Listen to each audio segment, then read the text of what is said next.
You step into the room, investors are waiting, lights are bright, palms sweaty, voice shaky, thoughts racing faster than your pitch deck can load.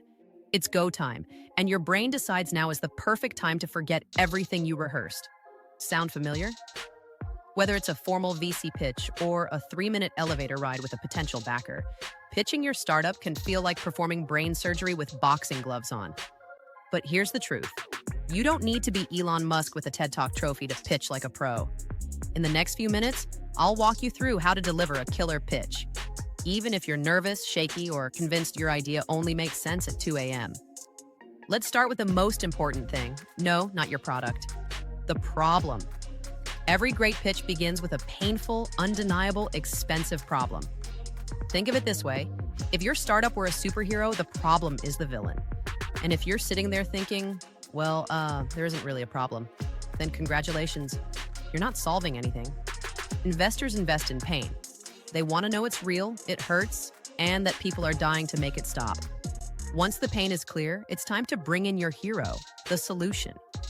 This is where your startup steps in with that cape, ideally attached to a sustainable business model. The solution should be simple enough for a 10-year-old to get it and compelling enough to make a grown investor raise an eyebrow. If you need a PhD to explain your idea, your pitch deck shouldn't need subtitles. Use analogies.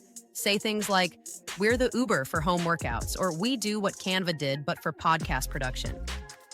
If they get the reference, they get the vision. But even the best ideas mean nothing without traction. The best pitches aren't about promises. They're about proof.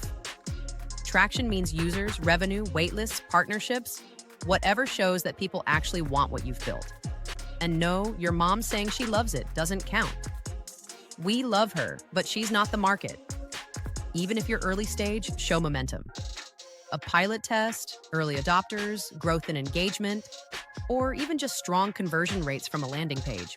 All of it tells investors, we've built something people care about. And of course, you've got to know your numbers. Investors aren't just betting on your vision, they're betting on your math. You should be able to talk confidently about customer acquisition cost, lifetime value, margins, burn rate, and revenue potential. And if someone asks you about your burn rate and you say, what's a burn rate? Well, expect to be ghosted faster than a bad Tinder match. Even if you're not a numbers person, make this your lane, because numbers build trust and trust closes checks. Now here's the part where most people panic: delivery.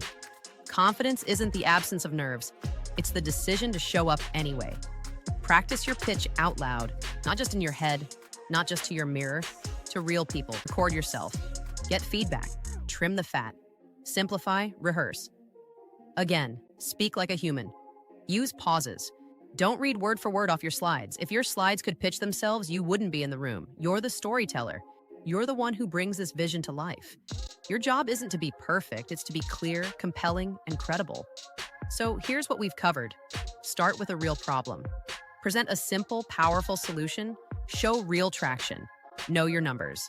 And deliver with practiced, human confidence. Because pitching isn't about charisma or buzzwords. It's about connection. If this helped, give it a like, subscribe for more startup wisdom, and drop a comment. What's the one thing you fear most about pitching?